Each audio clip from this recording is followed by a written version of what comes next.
Olá pessoal, aqui é Leodenice Camargo e hoje eu vim trazer uma receita maravilhosa para vocês. Hoje vamos fazer essas coxinhas crocantes de calabresa cremosa que é simplesmente irresistível, vocês vão se apaixonar. Bora conferir a receita?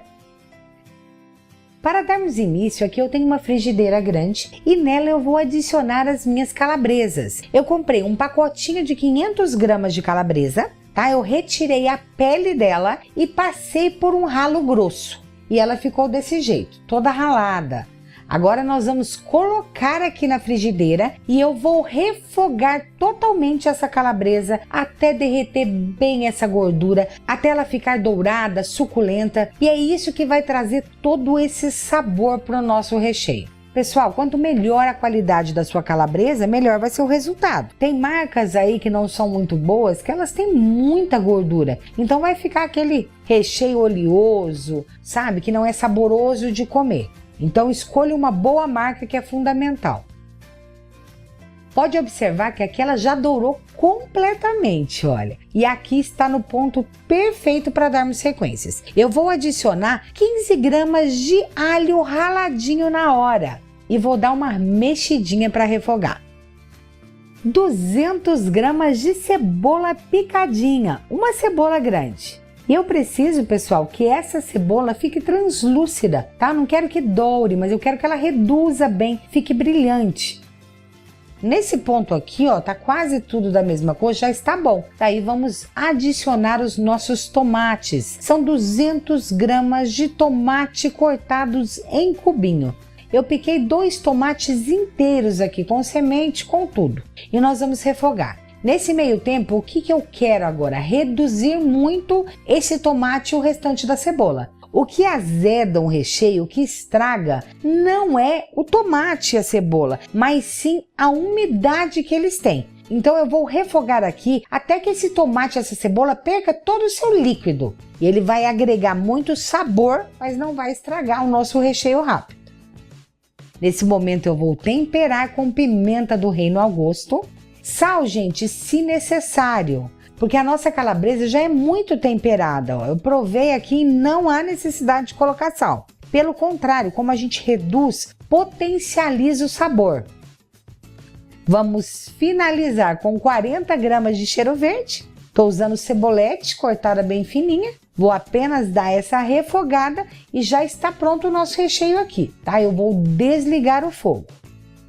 Para complementar esse recheio e deixar mais cremoso, eu vou adicionar 120 gramas de cream cheese, mais ou menos meio potinho. Precisa colocar o cream cheese? Não, ele vai dar uma liga maior no meu recheio, o que vai facilitar no molde das coxinhas. Aqui ele vai derreter, virou essa cremosidade, mas quando eu levar esse recheio para esfriar, para gelar, ele vai ficar mais consistente e isso facilita demais no molde. Fora a cremosidade que ele dá. Você pode substituir por requeijão cremoso ou pode retirar da maneira que você preferir. Agora o nosso recheio já está pronto e eu vou levar para gelar, tá? Eu preciso dele frio para moldarmos as nossas coxinhas.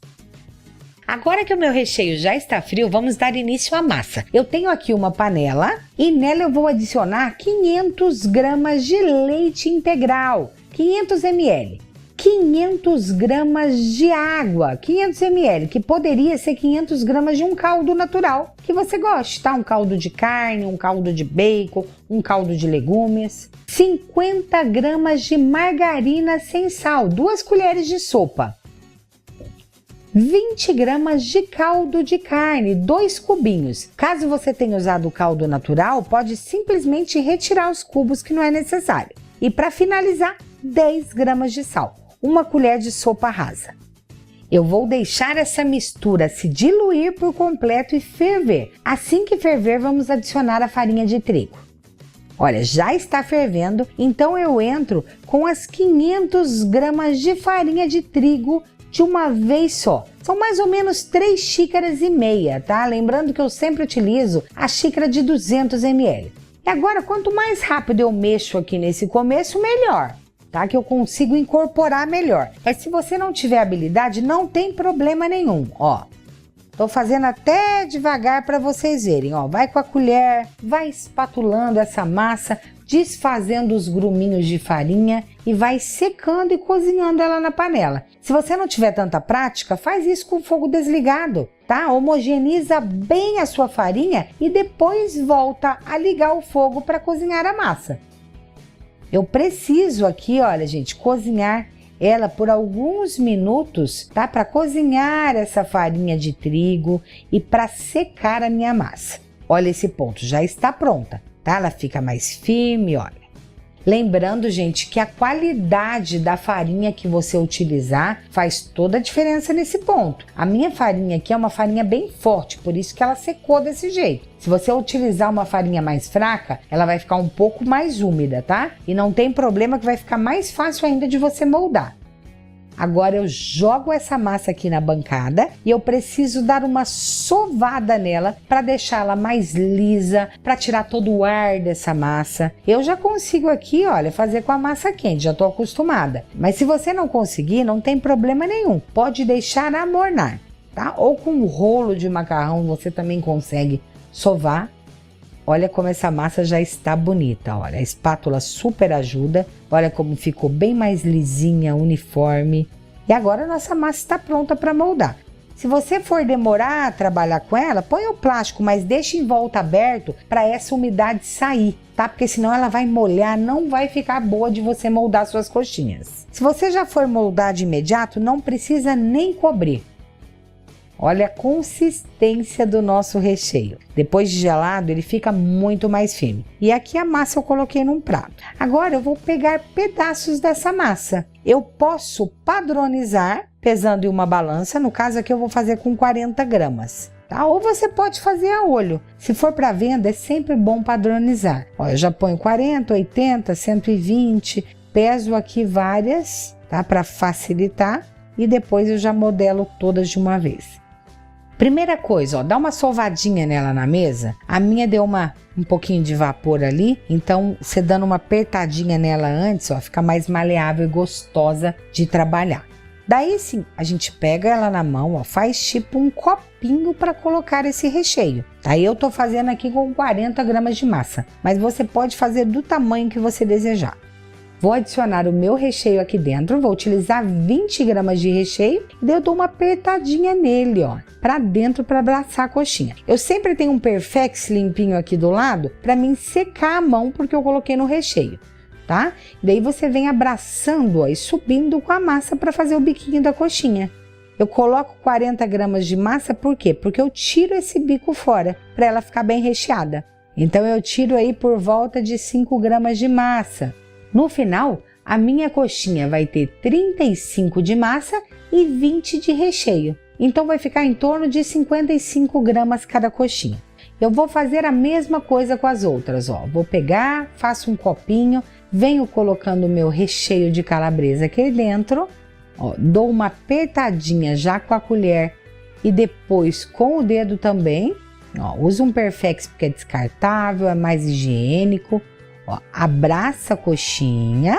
Outra dica, pessoal, para quem não tem tanta habilidade, pode congelar as porções de recheio de 20 gramas, daí vai ficar uma pedrinha de gelo, daí você molda muito mais rápido. Ó, vem e tira o biquinho, tira em torno de 5 gramas da mesma forma. E está pronta a nossa coxinha. Eu nem aliso tanto aqui nada, porque depois na hora de empanar, olha, ela vai ficar totalmente retinha. Essa coxinha crocante, realmente eu prefiro passar nos ovos, em vez daquela misturinha de trigo e água que eu já ensinei em vários salgados para vocês. Eu acho que ajuda muito na coloração, no sabor aqui desse empanamento com a farinha panko. Então eu passo nos ovos e depois eu finalizo aqui com a farinha panko. Gente, para quem não conhece essa farinha panko, é aquela farinha japonesa que a gente usa para empanar, que ela é mega crocante, faz toda a diferença aqui nesse salgado. Se você não tiver disponível, pode fazer normal daquela forma que eu ensinei, lá no trigo e na água e depois na farinha de pão, sem problema nenhum. Faz a misturinha de 75 gramas de farinha de trigo para 500 ml de água, mistura tudo muito bem, molha a coxinha e depois na farinha de pão. Dá certo do mesmo jeito, só não vai ficar crocante. E aqui já estão prontas. O rendimento total dessa receita são de 33 coxinhas como essa de 55 gramas. E agora eu vou fritar algumas para vocês verem que delícia que fica. Olha, aqui eu tenho o óleo já pré-aquecido a 180 graus. Eu salpico um pouquinho da farinha só para ver se levanta essa borbulha, olha. Agora eu vi que o meu óleo já está bom, então eu vou colocar as minhas coxinhas para fritar. Se você for congelar, pode congelar ela desse jeito crua, tá? Empanada e prontinha. Quando você precisar fritar, só coloca no óleo já quente. Aqui dá para mim colocar mais algumas, não pode perder a temperatura do óleo, tá? Isso é importante. E ela tem que ficar totalmente coberta pelo óleo, pelo menos como está aqui, ó. Poderia ser até um pouquinho mais. Quem for fritar em fritadeira, não é necessário nem mexer nelas. Aqui na metade do tempo, ó, eu vou ter que dar essa viradinha para não queimar embaixo, porque como a panela, a frigideira fica em contato, né, pode ser que queime um pouquinho. E aqui elas já estão boas, olha a coloração que linda. Vamos tirar do óleo para vocês verem o resultado? Gente, vocês não têm noção do cheirinho e do sabor que tem essa coxinha. Vamos cortar uma no meio para vocês sentirem a textura. Olha a cremosidade desse recheio. Fica simplesmente irresistível. Façam e me contem. Olha a crocância da casquinha, olha. Fica super crocante. Esse recheio fica mega suculento. Quando você come é difícil distinguir de tão bom que é esse salgado. Olha essa textura. Quero matar vocês de vontade hoje. Pessoal, essa é uma das minhas melhores criações nos sabores dos meus salgados. Eu tenho certeza que vocês vão encantar a qualquer cliente, a família, a qualquer pessoa. Só façam e me contem aqui nos comentários se não é a melhor coxinha que você já comeu. Espero que vocês tenham gostado dessa aula. Se gostaram, dê um like, se inscreva no meu canal, ative o sininho para receber notificações e ajude a compartilhar nas suas redes sociais. Muito obrigada pela companhia e até a próxima aula. Tchau, tchau!